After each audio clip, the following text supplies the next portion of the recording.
नमस्कार, सरस्वती भंडार YouTube channel पर आपका स्वागत है। आज हम कक्षा 10 में जो हमारा अध्याय चल रहा था 13, उसका एक उदाहरण है, उदाहरण नंबर 4। परीक्षा की दृष्टि से इम्पोर्टेंट है और एक बार बोर्ड परीक्षा में ये आया भी हुआ है। तो हम ये उदाहरण करते हैं और इसके पश्चात हम 13.2 की कुछ प्रमेय और करेंगे।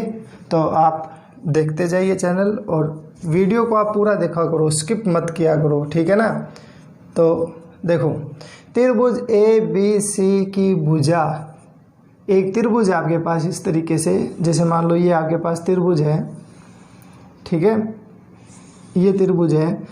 त्रिभुज ए बी सी की भुजा ए बी, बी सी और ए सी, ये भुजा आपके पास ए बी, ये भुजा आपके पास बी सी और ये वाली भुजा होगी ए सी। एक 4 सेंटीमीटर त्रिज्या वाले वृत्त को, ये इसके अंदर एक 4 सेंटीमीटर त्रिज्या वाला क्या हुआ है, इसके अंदर एक वृत्त बना हुआ है इस तरीके से, ठीक है ना। इस वृत्त की त्रिज्या कितनी है, 4 सेंटीमीटर है, इस तरीके से, ये इस तरीके से, ठीक है। 4 सेंटीमीटर त्रिज्या वाले वृत्त को क्रमशः एल एम एन पर क्या करते हैं, स्पर्श करते हैं। मतलब ए बी को तो यहाँ एल पर स्पर्श कर रही है, बी सी को यहाँ पर एम पे स्पर्श कर रही है और इस भुजा को एन पर क्या करती है, स्पर्श करती है। यदि ए एन की लंबाई है 6, तो ये लंबाई तुम्हें दी हुई है 6 सेंटीमीटर। सी एन की लंबाई है 8 सेंटीमीटर, तो सी एन कौन सी है, ये यहाँ से ये तुम्हें दी हुई है 8 सेंटीमीटर। तो वो कहता है कि त्रिभुज ए बी सी की परिमिति ज्ञात करो। तो तुम्हें त्रिभुज की क्या करनी है, परिमिति ज्ञात करनी है। परिमिति का मतलब होता है, परिमिति का मतलब है कि ये जो हमारे पास त्रिभुज ए बी सी है, इसकी चारों भुजाओं की लंबाई निकालना। देखो परि, ठीक है, मिति, परि का मतलब होता है चारों तरफ से, मिति का मतलब होता है मापना, मतलब हमें इसको चारों तरफ से मापना है, ठीक है। तो हमें इसकी लंबाई निकालनी है। तो आप देखो, आपको ये इतनी लंबाई दी हुई है 6 यहाँ तक, और सी से लेके एन तक यहाँ तक आपको लंबाई कितनी दी हुई है, 8, बस इतना दिया हुआ। अब हमें क्या करना है, ये बाकी ये ए बी और ये बी सी की भी लंबाई हमें निकालनी है, ठीक है। तो मैंने आपको एक प्रमेय बताई थी, दोबारा बता देता हूँ कि जैसे मान लो ये एक त्रिभुज है और ये एक बाह्य बिंदु है पी, इस बिंदु से वृत्त पर खींची गई ये स्पर्शरेखा और ये स्पर्शरेखा, इनकी लंबाई क्या होती है, बराबर होती है। अब ये देखो, ये बिंदु बाह्य बिंदु नहीं हो गया क्या, और बाह्य बिंदु हो गया, तो इस बिंदु से यहाँ ये एन तक ये लंबाई और यहाँ एल तक ये लंबाई क्या होगी, बराबर होगी। तो ये 6 है, तो ये भी कितनी होगी, 6 होगी। ये सी भी क्या बाह्य बिंदु है, तो सी एन 8 है, तो सी एम भी कितनी होगी, 8 होगी। अब ये वाली भुजा हमें कोई सी भी एक नहीं दी हुई, तो इसलिए हम इसको क्या करते हैं, x मान लेते हैं। तो मैंने ये भुजा मानी x सेंटीमीटर, तो ये x है, तो ये वाली भुजा भी कितनी हो जाएगी, x सेंटीमीटर हो जाएगी। अब हमें किसी भी प्रकार से हमें क्या करना है, x का मान निकालना है, ठीक है ना। तो x का मान निकालने के लिए हम पहले क्या करेंगे कि पहले हमने जो मानी है वो सब बात लिख देते हैं। तो हम ये लिखेंगे कि ये जो ए एन भुजा है, ये ए एन और ये ए एल, ये दोनों बराबर है, और बराबर किसके, 6 सेंटीमीटर के बराबर है, ठीक है। फिर हम लिखेंगे सी एन और ये सी एम, ये दोनों बराबर है 8 सेंटीमीटर के। इनके आगे हम कारण लिख सकते हैं। क्या कारण लिखेंगे कि बाह्य बिंदु से वृत्त पर खींची गई स्पर्श रेखा की लंबाई समान होती है। खींची गई स्पर्श रेखा की लंबाई क्या होती है, समान होती है, ठीक है। इसलिए मैंने ये बात लिख दी। ये मैंने मानी है, तो मैं यहाँ लिख देता हूँ मानना। मैंने ये मानी कि बी एम जो है वो बी एम वो बी एल के बराबर है, बी एल के बराबर है, और दोनों बराबर किसके हैं, x सेंटीमीटर के दोनों बराबर है। तो देखो आपके पास चारों भुजा आ गई। तो देखो ए बी भुजा क्या आई है आपके पास, ये ए से लेकर बी तक, ये भुजा होगी 6 + x। तो मैं ए बी को ये लिख सकता हूँ a l plus b l, ठीक है। ए एल का मान है 6 और बी एल का मान है x। तो हमारे पास ए बी भुजा कितनी होगी 6 + x हो गई। ठीक है। इसी प्रकार हम इसकी BC भुजा निकालते हैं। तो देखो यहाँ पर हमने लिखा भुजा BC हो जाएगी BM plus CM। BM plus CM, BM का मान है x और CM का मान है 8, x प्लस 8। इसका मतलब तुम्हारे पास BC भुजा कितनी होगी, x प्लस 8। इसी प्रकार AC भुजा कितनी हो जाएगी, ये हो जाएगी AN और ये हो जाएगी प्लस में CN। और AN प्लस CN का मान, इसका मान है 6, CN का मान है 8। 8 और 6 जोड़ोगे तो ये हो जाएगा 14। तो आपके पास तीनों लंबाई आ गई। AB की लंबाई आई आपके पास 6 प्लस x, BC की लंबाई आई आपके पास 8 प्लस x और AC की लंबाई कितनी आ गई, 14 सेंटीमीटर। अब देखो इसके अंदर हम करेंगे क्या, पहले मैं बता दूं आपको कि हम क्या करेंगे। ये जो त्रिभुज दिया हुआ है, जैसे ये त्रिभुज है और यदि हमें किसी त्रिभुज की तीनों भुजाओं की लंबाई यदि पता हो तो हम इसके अंदर हीरोन के सूत्र की सहायता से इस त्रिभुज का क्षेत्रफल निकालेंगे। ठीक है, तो मैंने तीनों भुजाएं निकाल ली। अब मैं हीरोन के क्षेत्रफल का सूत्र लगा के और इसका क्षेत्रफल निकालूंगा। ठीक है, इसके बाद में हम क्या करेंगे कि ये जो वृत्त है, इस तरीके से ये जो वृत्त है, इस वृत्त से हम इसको और इसको मिलाएंगे। तो यहाँ पर देखो एक त्रिभुज तो ये बन गया। ठीक है, यहाँ पर एक त्रिभुज ये बन गया और यहाँ पर एक त्रिभुज ये बन गया, 3 त्रिभुज बन गए। और हम इन तीनों त्रिभुजों का क्षेत्रफल निकाल लेंगे। अब तीनों त्रिभुजों के क्षेत्रफल को जोड़ेंगे तो जितना क्षेत्रफल होगा वो इस त्रिभुज के क्षेत्रफल के क्या होगा, बराबर होगा। तो हम हीरोन की सहायता से जितना क्षेत्रफल निकलेगा उसको अलग अलग त्रिभुजों के निकाले गए क्षेत्रफलों के योग के क्या करेंगे, बराबर कर देंगे। तो उससे हमारे x की वैल्यू आ जाएगी। तो अब हम सबसे पहले क्या करते हैं कि हीरोन का सूत्र लगाते हैं। तो हीरोन का सूत्र लगाने से पहले मैं आपको बता दूं कि हम पहले उसकी क्या करते हैं, त्रिभुज की अर्ध परिमाप निकालते हैं। तो त्रिभुज की अर्ध परिमाप, और अर्ध परिमाप का सूत्र होता है S बराबर में A plus B plus C बटा 2।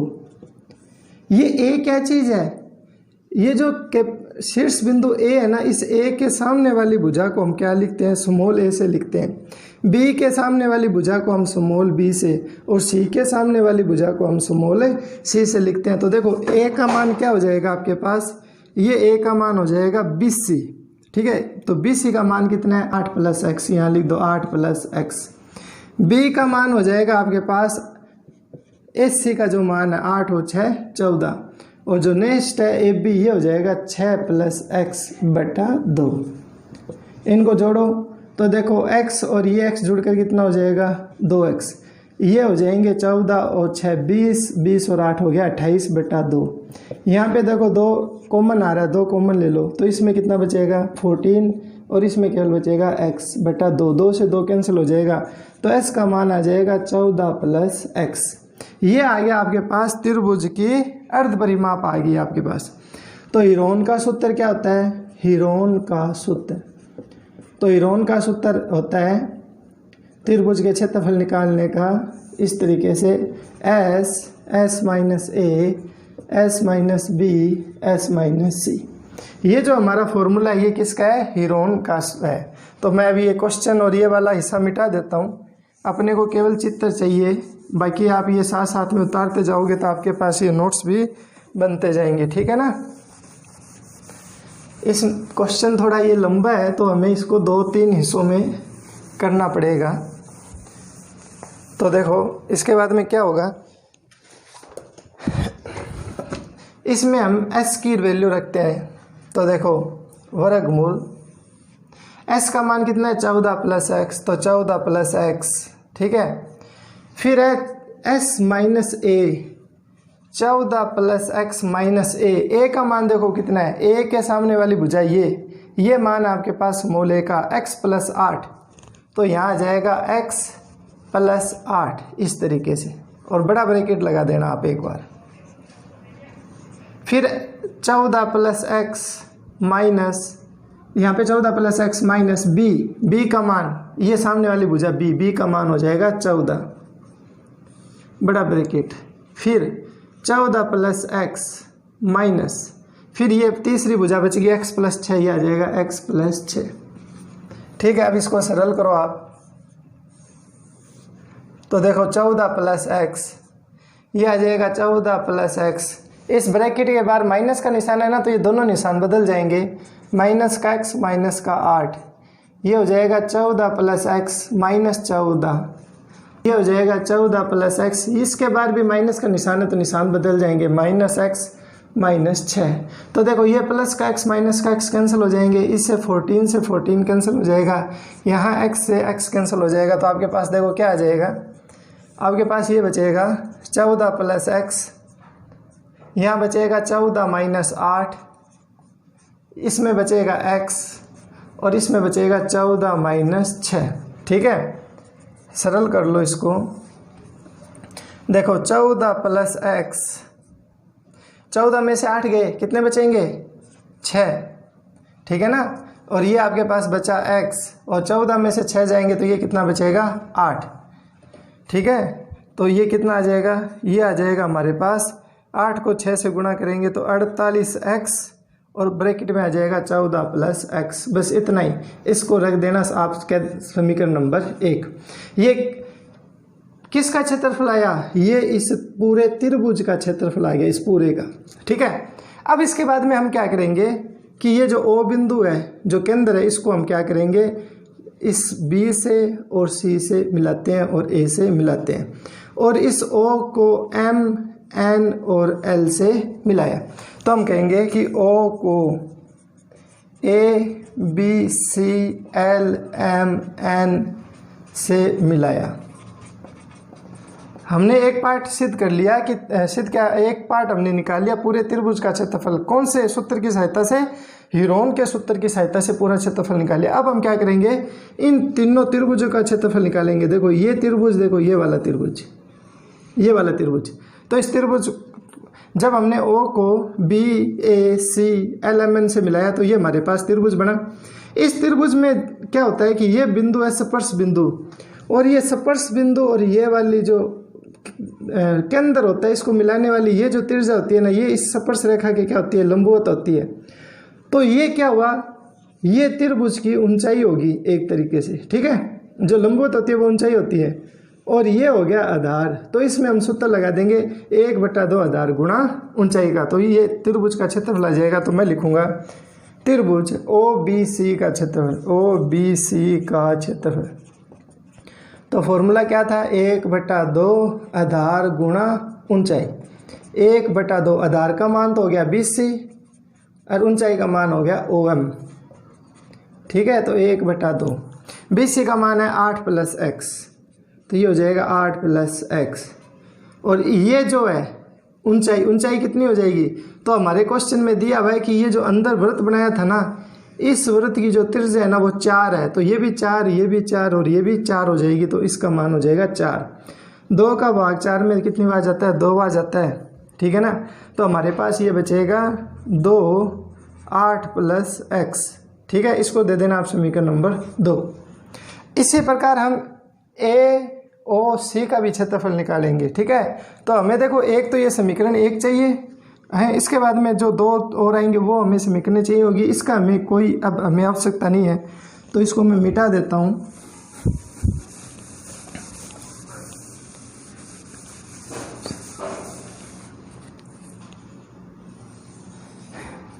तो अब हम निकालेंगे त्रिभुज AOC का क्षेत्रफल। कौन सा त्रिभुज, ये वाला AOC, इसका क्षेत्रफल। तो हमारा फॉर्मूला क्या हो जाएगा, 1/2 आधार गुणा ऊंचाई।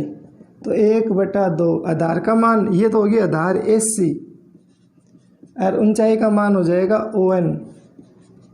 तो देखो 1/2 AC का मान है 8 और 6 14, और ON का मान है 4।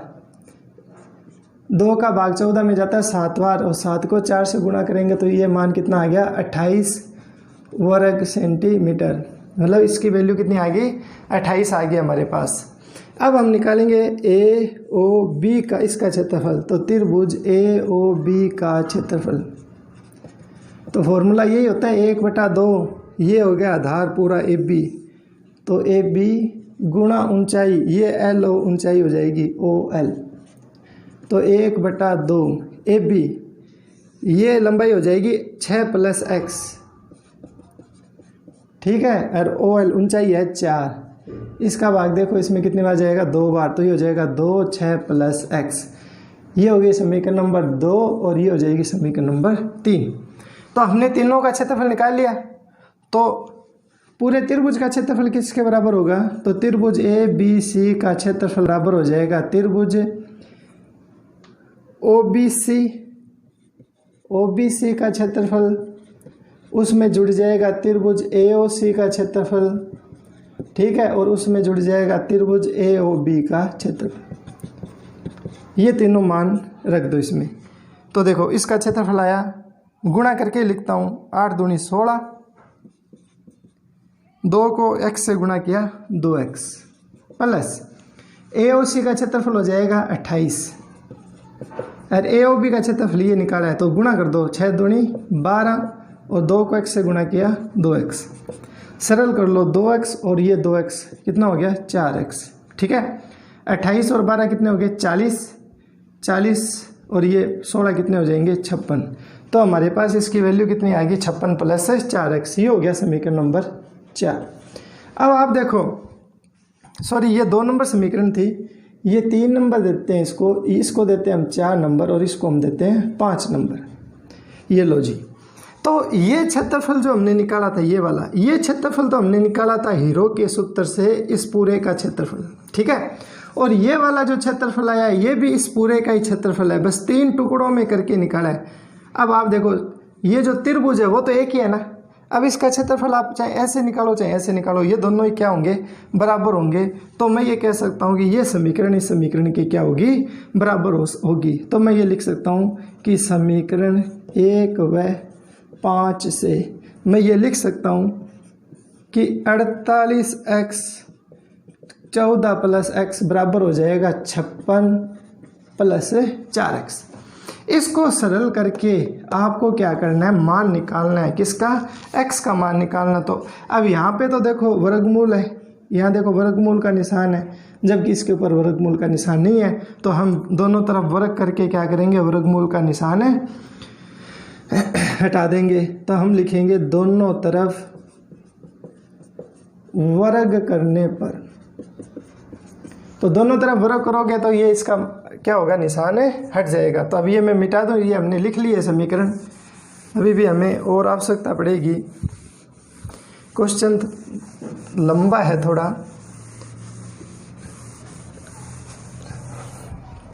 देखो हमारे पास ये आ गया, दोनों तरफ वर्ग करेंगे तो 48x 14 + x, ये वर्गमूल है और वर्गमूल के ऊपर घात हो जाएगी 2।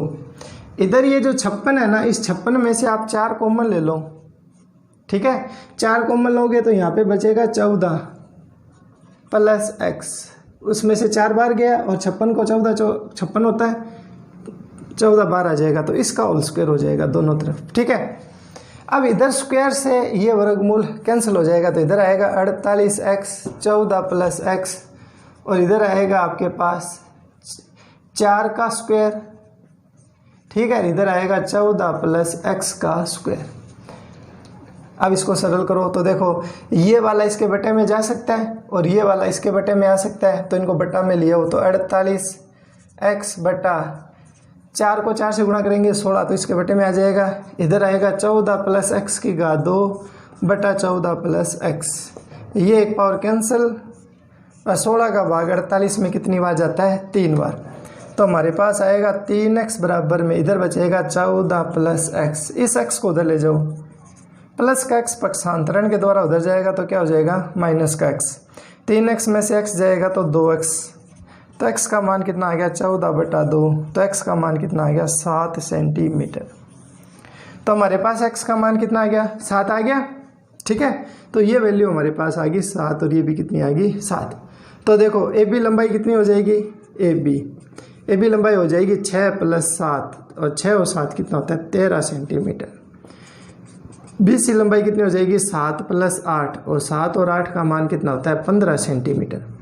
और ये जो SC है ये हो जाएगी 6 + 8 और 8 और 6 कितना हो जाएगा 14 सेंटीमीटर। अब हमें क्या करना था, त्रिभुज की परिमिति निकालनी है। और परिमिति के बारे में आपको बताया भाई क्या होती है परिमिति, तो हम लिखेंगे त्रिभुज ABC की परिमिति।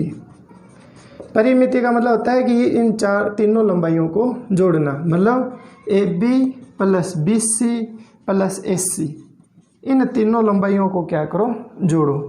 तो देखो AB की मान आया 13, BC का मान आया 15 और AC का मान आया 14। इनको क्या करना है आपको जोड़ना है। देखो 5 और 4 9, 10 11 12, 1 2 3 और 1 कैंसिल हो जाएगी 4। इसका मतलब हमारे पास इसकी परिमिति कितनी आ जाएगी 42 आ जाएगी, ठीक है ना। तो इसका आंसर कितना आ जाएगा 42 सेंटीमीटर आएगा। तो आप इस क्वेश्चन को एक बार दोबारा देख लेना, ठीक है, वापिस वीडियो बैक करके इसको आप दोबारा देख लो। तो इस प्रकार मैंने आपको इस प्रश्नावली के सारे क्वेश्चन करवा दिए हैं, सारे क्वेश्चन हो गए हैं और जो इम्पोर्टेंट हमारे एग्जाम्पल थे वो मैंने करवा दिए। इसके बाद में हम जो 13.2 है उसके बारे में बात करते हैं।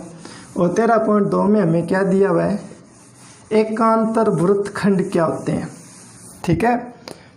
तो हम बात करते हैं एकांतर वृत्तखंड क्या चीज़ होती है। ध्यान देना, आप एक बार आप समझ लोगे तो बहुत इंपॉर्टेंट है, ये परीक्षा की दृष्टि से ज़रूर समझ आएगा आपको। जैसे मान लो कि आपके पास ये एक वृत्त है, ये आपके पास एक क्या है वृत्त है जिसका केंद्र O है, ठीक है ना। इसका केंद्र आपके पास क्या है, इसका केंद्र आपके पास O। अब इसके अंदर बात करते हैं हम कि जैसे मान लो कि इसकी एक स्पर्श रेखा इस तरीके से जो इसको एक इस बिंदु पे टच करती है और इस तरीके से जाती है। हमने इसका नाम दे दिया PQ और इस बिंदु को नाम दे दिया A, ठीक है। अब इसमें से एक जीवा, ये जैसे मान लो एक जीवा है इसकी, ठीक है, ये जीवा है आपके पास AB, ये जीवा आपके पास AB, ठीक है। तो ये जो जीवा है ना, इस स्पर्श बिंदु में से होकर जाने वाली जो ये जीवा है, ये जीवा वृत्त को 2 भागों में बांट रही है। एक भाग तो है ACB और एक भाग है ADB, ठीक है। तो ये जो जीवा है इसको 2 वृत्तखंड में बांट रही है, ठीक है ना। जब हम ये जैसे वृत्त है और ये इसको जीवा को 2 भागों में बांटता है, तो ये जो भाग ऐसे बंटता है ना, इस भाग को हम क्या कहते हैं वृत्तखंड बोलते हैं, क्या, ठीक है ना। और जैसे मान लो ये वृत्त और इस तरीके से यदि कोई भाग कटता है तो उसको हम क्या बोलते हैं, उसको हम बोलते हैं त्रिज्यखंड। ये बात आप ध्यान रखना। तो ये जो जीवा AB है ना, ये इसको क्या करती है 2 वृत्तखंडों में विभाजित कर देती है। अब इन वृत्तखंडों में मान लो ये जैसे वृत्तखंड है, तो हम A और B को क्या करते हैं इस C बिंदु से मिला देते हैं, ठीक है ना। तो हम एक बात ये लिख सकते हैं कि कोण, कौन सा कोण, ये वाला BAQ, कोण BAQ के लिए, ये इधर वाली साइड है ना, ये कोण, इस कोण के लिए इधर वाला पोर्शन छोड़ दो, ये वाला क्या कहलाएगा एकांतर वृत्तखंड कहलाएगा, ठीक है ना। तो कोण BAQ के लिए ये जो हमारा वृत्तखंड है, कौन सा, ये वृत्तखंड कौन सा ACB, ACB क्या कहलाएगा एकांतर वृत्तखंड कहलाता है, ठीक है। किसके लिए, इस कोण के लिए, इस कोण के लिए ये जो वृत्तखंड है ना, ये क्या कहलाता है एकांतर कहलाता है। और ये जो 2 लाइनें बनाई हमने इस कोण के लिए, तो हम लिखेंगे कि कोण कौन सा BAP, BAP, इसके लिए जो ये वृत्तखंड है कौन सा ADB, ADB, ये इसके लिए क्या कहलाएगा एकांतर वृत्तखंड कहलाता है। ये इसके लिए क्या कहलाता है एकांतर वृत्तखंड कहलाता है, ठीक है ना। समझ में आएगी ना। इधर के लिए तो एकांतर वृत्तखंड ये है और इसके लिए एकांतर वृत्तखंड ये। ये दो बातें आपको क्या करनी है, ध्यान रखनी है, ठीक है। इसके बाद में हम बात करते हैं कि एक प्रमेय है हमारी कि जो ये कोण बना है ना, ये वाला कोण, ये कोण इस एकांतर वृत्तखंड में बने इस कोण के क्या होता है, बराबर होता है। और इधर वाली साइड ये जो कोण बन रहा है, ये कोण इधर एकांतर वृत्तखंड में बने इस कोण के क्या होता है, बराबर होता है। मतलब कि जब कोई स्पर्श रेखा है, उस स्पर्श रेखा के स्पर्श बिंदु में से जाने वाली जो जीवा है, उस जीवा के एकांतर वृत्तखंड में बने कोण क्या होते हैं, बराबर होते हैं। मतलब ये वाला कोण इधर वाली साइड इस कोण के बराबर होगा और ये वाला कोण इस कोण के क्या होगा, बराबर होगा। तो इसके लिए हमारे पास एक प्रमेय है, बहुत ही इंपॉर्टेंट प्रमेय है परीक्षा की दृष्टि से, आप ध्यान से इसको समझना। अभी मैं प्रमेय लिखाता हूँ आपको।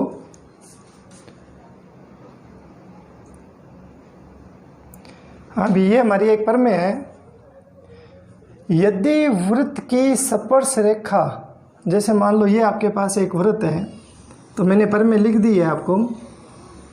ये जैसे मान लो एक वृत्त है, ठीक है ना, इस तरीके से, ये इस तरीके से एक वृत्त है। यदि वृत्त की स्पर्श रेखा के स्पर्श बिंदु से, यहाँ पर एक स्पर्श रेखा हम बना देते हैं इस तरीके से, और ये स्पर्श रेखा हो गई पी क्यू, और इसको हमने नाम दे दिया ए। स्पर्श बिंदु से एक जीवा खींची जाए, इसमें से हमें क्या करनी है, एक जीवा खींचनी है। तो ये मैंने एक जीवा खींच दी इस तरीके से, ए बी जीवा खींची जाए, तो इस जीवा के द्वारा दी गई स्पर्श रेखा से बनाया गया कोण, मतलब ये वाली जीवा और ये वाली जो स्पर्श रेखा, इसके द्वारा बनाया गया ये कोण, चाहे इधर वाली साइड ये कोण। तो देखो क्या लिखा है कि यदि वृत्त की स्पर्श रेखा, ये वृत्त की होगी स्पर्श रेखा के स्पर्श बिंदु, ये हो गया स्पर्श बिंदु से एक जीवा खींची जाए, इसमें से हमें क्या करनी है, एक जीवा खींचनी है। जीवा खींची जाए तो इस जीवा के द्वारा, कौन सी, इस जीवा के द्वारा स्पर्श रेखा, इस स्पर्श रेखा से बनाए गए कोण, ये वाले जो कोण है वो क्रमशः उसी जीवा के द्वारा, इस जीवा के द्वारा एकांतर वृत्तखंड में बने कोणों के क्या होते हैं, बराबर होते हैं। तो मैं इधर मान लो इस तरीके से ये बना दूं कि ये वाला तो मान लो बिंदु हमारे पास डी, और इधर वाला एक बिंदु मैंने ले लिया इस तरीके से, ये बिंदु ले लिया मैंने एक सी, ठीक है, ये बिंदु मैंने लिया सी। तो वो ये कहता है कि ये वाला कोण तो इसके बराबर है, और इधर वाली साइड ये दो लाइनों वाला जो कोण है वो ये दो लाइनों के कोण के बराबर है, ठीक है। ये बात हमें क्या करनी है, सिद्ध करनी है। तो अभी मैंने आपको बताया था ना कि ये जो एकांतर वृत्तखंड में कोण बने कोण है, ये आपस में क्या होते हैं, बराबर होते हैं। तो ध्यान देना आप कि मैं इन कोणों को, ये जैसे मान लो इसका केंद्र है ओ, ठीक है, तो मैं इस कोण को मान लेता हूँ कोण 1, ठीक है, और इधर वाले इस कोण को मैं मान लेता हूँ 3, ठीक है, और इधर इसको मैं मान लेता हूँ कोण 2, और इस कोण को मैं मान लेता हूँ 4। तो हमें ये सिद्ध करना है कि कोण 1 3 के बराबर है, कोण 2 4 के बराबर है। तो मैं यहाँ पर बात लिखता हूँ, सिद्ध करना है, सिद्ध करना है। क्या सिद्ध करना है, हमें ये सिद्ध करना है कि कोण 1 कोण 3 के बराबर है, और दूसरी बात सिद्ध करनी है कि कोण 2 है वो कोण 4 के बराबर है। बहुत सरल सी थ्योरम है, आप जरा सा ध्यान लगा के देखोगे तो आपको कन्फर्म ये समझ में आ जाएगी, ठीक है ना। आप थोड़ा ध्यान दो इसके ऊपर। तो ये एक कोण 3 के बराबर सिद्ध करना है, 2 कोण है जो 4 के बराबर सिद्ध करना है। तो हम क्या करते हैं, सबसे पहले इसमें से होकर जाने वाली एक लंबवत ऐसे रेखा खींचते हैं, ठीक है, डॉट डॉट करके इस तरीके से। तो ये वाली रेखा इस तरीके से बिल्कुल ऐसे लंबवत, ठीक है, ये व्यास, और इस बिंदु को हम क्या करेंगे, बी से मिला देते हैं, ठीक है। इसको इससे मिला दिया, और ये इसके अंदर में से निकल रही है, तो इसकी उपपत्ति, अब दिया हुआ के अंदर आप लिखना चाहो तो ये वाली पूरी बात आप दिया है के अंदर ये वाली बात ही लिख सकते हो, ठीक है ना। तो मैं लिख देता हूँ। तो ये वाली थ्योरम तो मैंने आपको बताई दी, अब स्पेस हमारे पास कम है इसलिए दिया के अंदर मैं लिख देता हूँ कि ओ के अंदर वाले वृत्त की जो स्पर्श रेखा है वो PAQ है तथा स्पर्श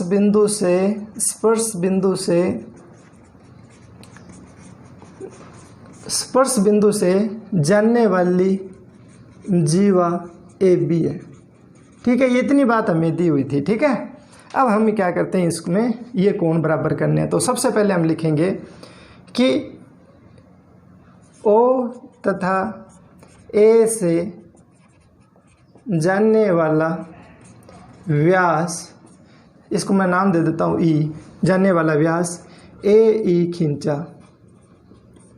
तथा E को B से मिलाया,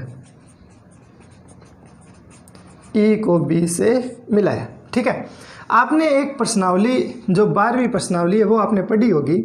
उस 12वीं प्रश्नावली में ये मैंने एक बात कही है कि जैसे मान लो ये एक वृत्त है और ये इसका केंद्र है और ये केंद्र में से होकर जाने वाला व्यास है। ये ऊपर वाला हिस्सा क्या हुआ, अर्धवृत्त हो गया ना, हाफ सर्कल हो गया। इस हाफ सर्कल में चाहे कोई सा भी त्रिभुज बन जाए, ये कोण हमेशा क्या होता है, 90 डिग्री होता है। यहाँ बन जाए ये भी कोण कितने का होता है, 90 डिग्री होता है। यहाँ बन जाए तो ये भी कोण कितने का होता है, 90 डिग्री का होता है। तो एक प्रमेय है कि अर्धवृत्त में बना त्रिभुज क्या होता है, समकोण त्रिभुज होता है। ये एक प्रमेय है, ध्यान देना आप।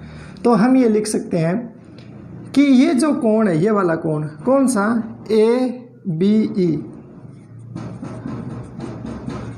कोण ABE कोण 90 डिग्री है। चूंकि इसका कारण लिखेंगे, थोड़ा नीचे लिख देते हैं, दिखाई दे, ABE बराबर में 90 डिग्री है क्योंकि अर्धवृत्त में बना त्रिभुज, अर्धवृत्त में कोई भी त्रिभुज बनेगा वो त्रिभुज क्या होगा, वो त्रिभुज समकोण त्रिभुज होता है। मतलब अर्धवृत्त में कोई भी त्रिभुज बनेगा वो त्रिभुज क्या होगा, समकोण त्रिभुज होता है। तो इसका मतलब ये कोण 90 डिग्री है। अब आप देखो, ये जैसे वृत्त है, इसमें ये इस तरीके से ये कोण 90 डिग्री है। अब आपको पता है कि त्रिभुज के तीनों कोणों का योग कितना होता है, 180 होता है। ये 90 अकेला हो गया, तो अब इन दोनों कोणों का योग भी कितना होगा, 90 होगा ना। तो ये कोण और ये कोण, इनका योग 90 डिग्री होगा। तो त्रिभुज ABE में हम ये बात लिख सकते हैं कि कोण EAB और कोण AEB, इन दोनों का योग होगा 90 डिग्री। इसको आप दे देना समीकरण नंबर 1। अब आप देखो कि ये इस तरीके से बन रहा था, ठीक है ना। इसके अंदर ही बताता हूँ आपको, ये इसका केंद्र है, ये जैसे रेखा जा रही है और ये मान लो इस तरीके से B वाली जा रही है। अब बताओ, ये वाली जो स्पर्श रेखा और ये जो केंद्र को मिलाने वाली ये रेखा है, ये आपस में कितने डिग्री का कोण बनाती है, 90 डिग्री का कोण बनाती है ना। तो ये वाला कोण और ये वाला पूरा कोण, इनका योग भी कितना होगा, 90 डिग्री होगा ना। तो मैं ये बात लिख सकता हूँ कि कोण EAB, ये वाला कोण और ये वाला कोण BAQ, इन दोनों का योग भी कितना होगा, 90 डिग्री होगा। ये हो जाएगी समीकरण नंबर 2। क्यों होगी, क्योंकि देखो ये इस तरीके से ये पूरा कोण बनता है, तो इसका और इसका योग कितना हो जाएगा, 90 डिग्री हो जाएगा। ठीक है, अब BAQ, ये जो BAQ है इसको मैंने एक माना हुआ है, एक कोण माना हुआ है। तो मैं इसको ये लिख सकता हूँ ना कि EAB प्लस कोण 1 बराबर में 90 डिग्री। इसको आप देना 2 नंबर। ठीक है, समीकरण 1-2 में देखो, इसकी RHS में 90 और ये भी 90, तो यदि RHS में 90-90 है तो LHS भी क्या होगी, बराबर होगी ना। तो हम ये लिखेंगे समीकरण 1 व 2 से। तो समीकरण 1 व 2 से क्या करेंगे, हम इसकी ये और ये बराबर रख देंगे। तो देखो ये आ जाएगी EAB प्लस कोण AEB बराबर में ये आ जाएगा EAB प्लस कोण 1, ये बराबर आ जाएंगे। ठीक है, ये EAB और ये AB प्लस प्लस के हैं, दोनों बराबर में साइड है। या इसको क्या करना, इधर लाना, तो पक्षांतरण से ये इधर आएगा तो क्या हो जाएगा, माइनस हो जाएगा, तो भी कट जाएगा।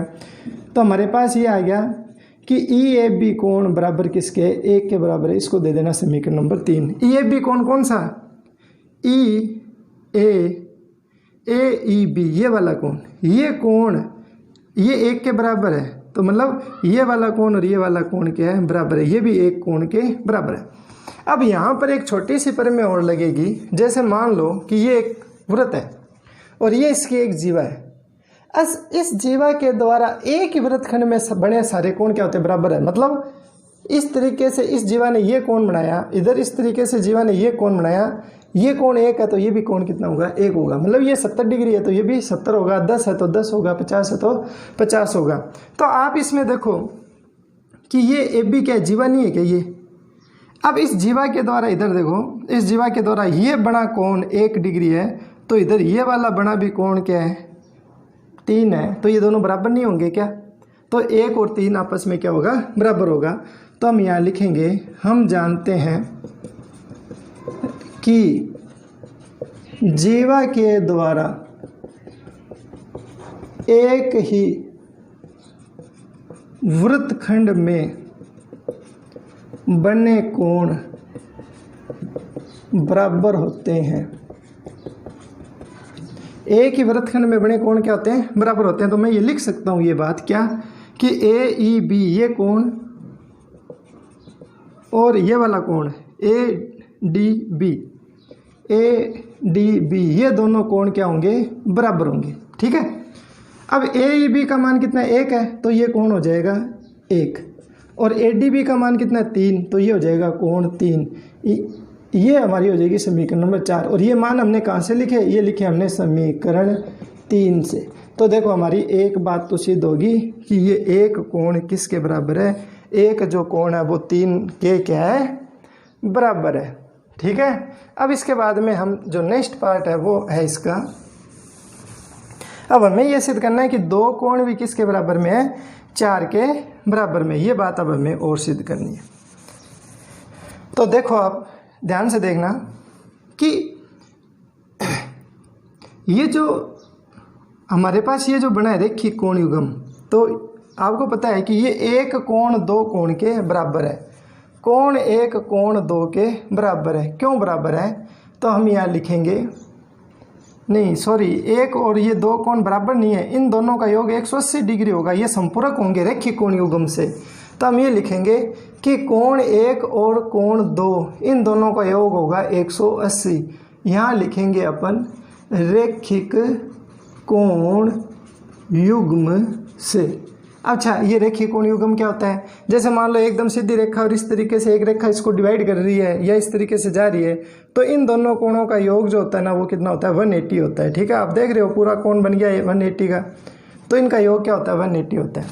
अब एक बात और कि ये जो 3 है और ये जो कोण 4 है, कोण 3 और कोण 4 इनका योग भी 180 होगा। कारण लिखते हैं क्यों होगा, क्योंकि मैंने आपको एक परिमेय बताई हुई है कि चक्रीय चतुर्भुज में, ये चक्रीय चतुर्भुज है। ठीक है। चक्रीय चतुर्भुज किसे कहते हैं, ऐसा चतुर्भुज जिसके चारों शीर्ष एक वृत्त की परिधि पर स्थित हो उसको हम बोलते हैं चक्रीय चतुर्भुज। तो चक्रीय चतुर्भुज के जो आमने सामने के कोण होते हैं ना उनका योग 180 होता है। तो देखो ये 3 और ये 4 आमने सामने नहीं है क्या इस चतुर्भुज के, तो इन दोनों का योग भी कितना होगा, 180 डिग्री होगा। तो हम लिखेंगे चक्रीय चतुर्भुज के सम्मुख कोणों का योग, सम्मुख कोणों का योग कितना होता है, 180 डिग्री होता है।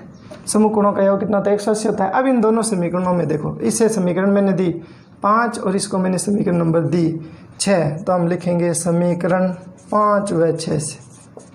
आप देखो दोनों में 180 180 है ना, तो ये राइट हैंड साइड इन दोनों की बराबर है, तो ये लेफ्ट हैंड साइड भी क्या हो जाएगी, बराबर हो जाएगी। तो हम ये लिख देंगे कि कोण 1 कोण 2 कोण 3 और कोण 4 ये आपस में क्या हो जाएंगे, बराबर हो जाएंगे। तो ये हमारी बराबर हो गई। ठीक है। अब आप यहाँ पे देखो, यहाँ समीकरण 4 में कोण 1 और 3 बराबर नहीं है क्या, तो यहाँ कोण 3 की जगह मैं 1 लिख सकता हूँ, कारण समीकरण 4 से। अब ये 1 और ये 1 कैंसिल हो जाएंगे, तो क्या बचेगा, कोण 2 बराबर में कोण 4, ये हो जाएगी हमारी समीकरण नंबर 5।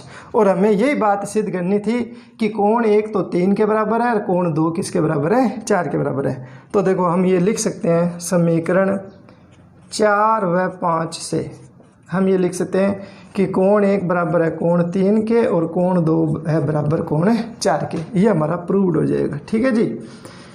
तो आप ध्यान रखना कि एकांतर वृत्तखंड में बने ये कोण और इधर एकांतर वृत्तखंड में बना ये कोण आपस में क्या होते हैं, बराबर होते हैं। तो यदि आपको ये थ्योरम समझ आई, आप एक बार इसको दोबारा रिवीजन करके देख लेना, बैक कर लेना वीडियो को। यदि आपको ये समझ में आया है तो आप इसको अपने दोस्तों के साथ जरूर शेयर करें, और जिसने अभी तक मेरा चैनल सब्सक्राइब नहीं किया है आप इसको ज़रूर सब्सक्राइब करें। धन्यवाद।